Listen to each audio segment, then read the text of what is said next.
Hi, cream cheese செய்கிறதுக்கு 500 milliliter milk எடுத்துக்கிறேன்.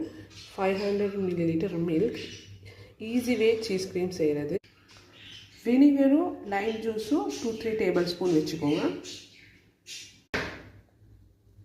Medium ஹீட்டில் வச்சு ஸ்டர் பண்ணுங்க. இப்போ பாருங்கள், பபிள்ஸ் வர ஸ்டார்ட் ஆகுது. இதோடு நாங்கள் வந்து என்ன செய்யணும், நான் வினிகர் இல்லாட்டி ஒரு லைம் ஜூஸ் வந்து கொஞ்சம் கொஞ்சமாக ஆட் பண்ணுறேன். ரைட்,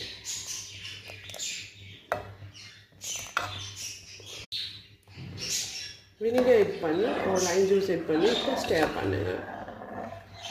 இப்போ இது வந்து கர்டில் வர காட்டி நாங்கள் கொஞ்சம் ஸ்டர் பண்ணணும், கிளறணும்.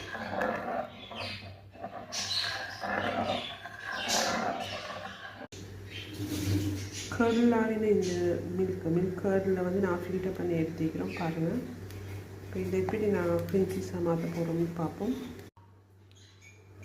இந்த ஃபில்டர் பண்ணின இந்த கர்டில் இதை நாங்கள் வந்து மிக்ஸி ஜார் ஒன்று எடுத்து அதில் வந்து ஆட் பண்ணுறோம்.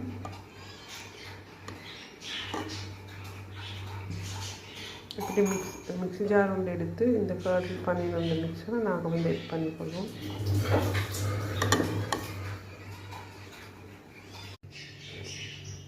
அதோடு எட் பண்ணுறது நான் பட்டர் எடுத்துக்கிறேன். இங்கே பட்டர் எடுத்துக்கிறேன், நான் அன்சால்ட்டட் பட்டர்.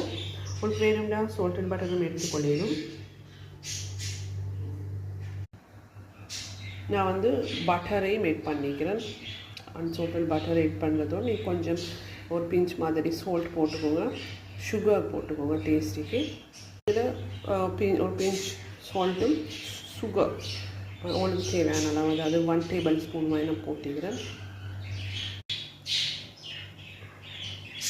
நான் இதை பிளெண்ட் பண்ண போகிறேன். லோவில் இருந்து ஃபஸ்ட்டு லோவில் வந்து பண்ணிக்கோங்க.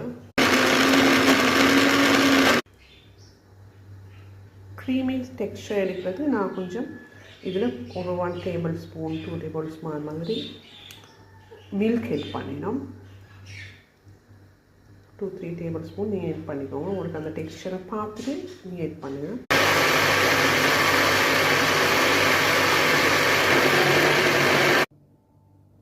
இப்போ பாருங்கள், ஃபைனலி எங்கள் சீஸ் க்ரீம் வந்து சூப்பர் க்ரீமியாகவும் டேஸ்டியாகவும் இருக்குது. ட்ரை பண்ணி பாருங்கள்.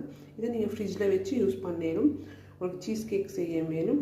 இல்லை உங்களுக்கு இதை நார்மலி ப்ரெட் அதுக்கு வந்து அப்ளை பண்ணி திங்க மேலும். ஓகே, பாய்.